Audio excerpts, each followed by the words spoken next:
Hey guys, it's Ty, and I'm here to give you 6 tips on document changes. Tip number 1. In my opinion, the most vulnerable document change that you'll need to do with this new administration would be changing your passport. This is a federal document, and all it would take is a presidential executive order to change the current policy. So what you need to do to get this changed is to get a letter from your doctor stating that you are transgender. And it's a simple letter that you can find online, and similar to this is my letter. And you do not have to be on hormones. You do not have to have any kind of surgery. All the doctor needs to do is state that you are transgender, period. Tip number 2, Social Security card. Okay, now change this. If you have a name change, put your chosen name on there.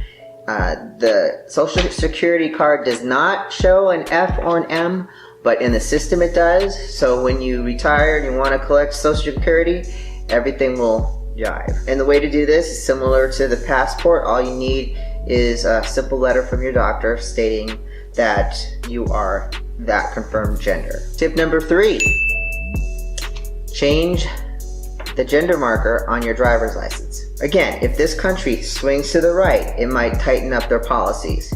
In New Hampshire, it was easy. All I needed was a simple letter from my doctor. That simple letter that I keep telling you about. So, yeah, driver's license. Now, tip number 4,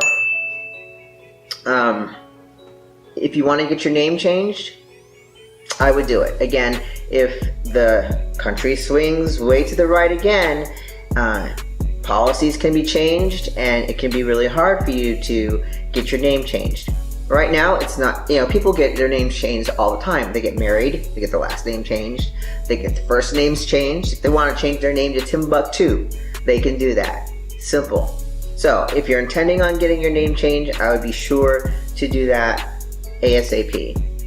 In New Hampshire, all I had to do was go to court, fill out some paperwork, show them my driver's license, and they gave me a court date, which was about 3 weeks later or a month later, and then went to my court date. Boom.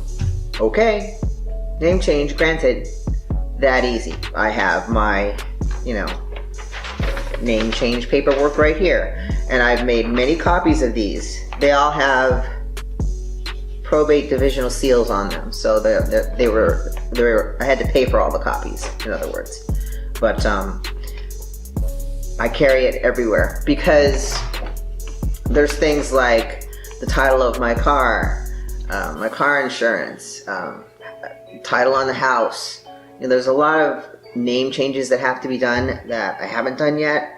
So if there's any qualms about anything, I have this on me at all times. And the name change cost about $120. So tip number 5, go back to the DMV now and have your name changed on your driver's license.